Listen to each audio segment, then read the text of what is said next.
The DeathAdder lineup has defined ergonomic gaming mice for years.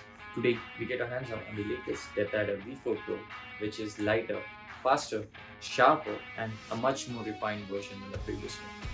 But the real question is, do you really need it? Is it worth the price? Let's find out what it brings to the table. The DeathAdder V4 Pro just sticks to what made this lineup so iconic. The ergonomic design, which was meant for right-handed players, which just melts right into your palm. All the curves, they just fit right into your palm. It's very recognizable. You can instantly recognize this mouse just from this shape and the grip. This new mouse, the V4 Pro, it now comes with a very refined touch.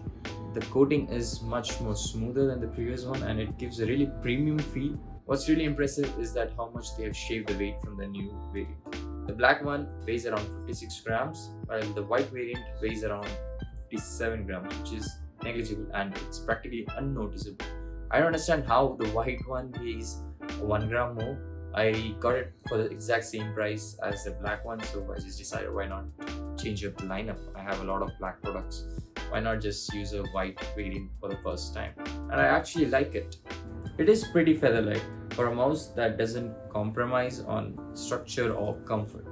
And with this mouse, you also get a new USB cord, which is known as Razer's paracord style flexible cable, which you can use it in the dongle that I have used behind me. And this, when paired with the Razer's latest paracord style USB cable, which is what they call it, you can also use this mouse in a cabled mode when you're trying to charge it, and it doesn't give much drag. I used it and I have seen little to no drag while I'm using it on a USB mode. Inside the mouse, the Razer's clicks are powered by the latest 4 Gen Optical Switches. This mouse is a completely optical mouse. Like each and every stroke or every click is built by an optical switch. The scroll wheel in the DeathAdder V4 Pro also uses an optical switch, which means it's smoother, precise, and will last you longer than the traditional mechanical optical scroll wheels.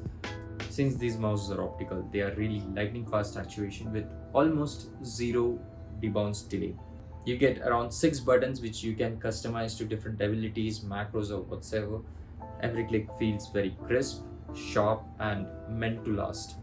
It is really impressive that Razer has designed such a mouse that is giving you a lot of comfort paired with such customizable options without compromising the structure or the weight.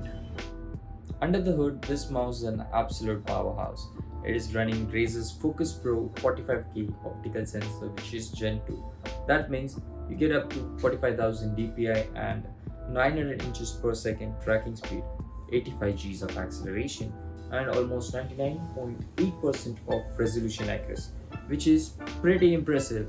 And what does that mean? That means if you're flicking across a wide mouse pad or making some micro adjustments to get a headshot in games like Valorant, CS, or Overwatch, this mouse can keep up.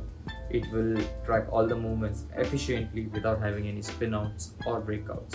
Combining this with Razer's HyperSpeed wireless Gen-2 and HyperPolling support, you get up to around 8000 Hz polling rate, which is just a marketing gaming. You really don't need to use a mouse on 8000 Hz polling rate. It will definitely degrade your mouse's battery life and quality. This is also highlighted in the Synapse software. If you try to ramp up your polling rate to 8000, it gives you a small warning that it will degrade the performance in time. With this sensor, the mouse is 37% faster and 63% more power efficient than the previous one, delivering pro-level latency, which is practically unnoticeable to players like me or just casually streaming or just having fun while playing. Now, performance means nothing if the mouse can't stay alive, and the DeathAdder V4 Pro doesn't disappoint. At a standard 1000 Hz of polling rate, you get up to 150 hours of battery life on a single charge. Even when you're pushing the mouse on a staggering 8000 Hz polling rate, it will give you up to 22 to 25 hours of battery life, which is good enough for having multiple gaming sessions before you decide to top it up. Razer has also upgraded the wireless dongle. It is a sturdy, hemispherical design which has built-in LED indicators that show you all the battery levels, connection status, and your current polling rate at a single glance. The quality is as impressive as the mouse, very sturdy and very premium feel. On the software side, you're getting full Razer Synapse support with onboard memory to store your latest profile directly on the mouse. That means your DPI stages, button mappings, and polling rates travel with you. No software install required on the new computer.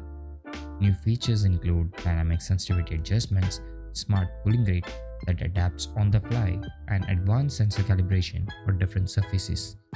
It's all designed to give you more control without adding any unnecessary clutter. You also get a rotation calibration tool built in the Synapse for this mouse, which means you can also calibrate your mouse's rotation angle to get the horizontal movement straightened for any type of grip that you have. Pros and cons. So let's break it down. A featherweight ergonomic design at just 56 grams, one of the most advanced optical sensors on the market, an 8000 Hz polling rate both on wired and wireless, an incredibly robust 150-hour battery life, and a durable optical switches with the optical scroll beam. But it's not all perfect. The Razer DeathAdder V4 Pro comes at a hefty premium price of up to $170 to $180, which roughly translates to 15,000 rupees in India. Although the shape is very ergonomic, which is fantastic for players who have a palm grip or claw grip, it is really not ideal for those who have small hands or prefer fingertip grip. Still, for those who are very serious about games or competitive players, this is as close as it gets for the full price. The question is, do you really need this mouse? Well, it depends. If you're someone who's an enthusiast and you want a really good wireless mouse for gaming sessions, or you're serious about FPS games, then sure, you can get it. If you have a good budget and you can get this mouse without breaking your bank, go for it. But if you're someone who's fairly new to FPS games or PC games and you have a really small hand, then you just can't use this mouse comfortably. You'll have to break your bank to get this mouse, which is not ideal. Just play to have fun, get a small wireless mouse, ideal for your budget, and otherwise I really wouldn't recommend this mouse to someone who is new and just wants to get the best of the best product if you don't have a good budget. At the end of the day, the Razer DeathAdder V4 Pro isn't just an update, it's a statement. It takes the classic DNA of one of the most iconic mice in gaming history and pushes it into 2025 with bleeding edge performance. If you're serious about speed, precision, and comfort, this mouse belongs on your shortlist. But I want to hear it from you. Would you actually use an 8000 Hz polling rate mouse for a day-to-day purpose, or is it just an overkill? Drop your thoughts in the comments below.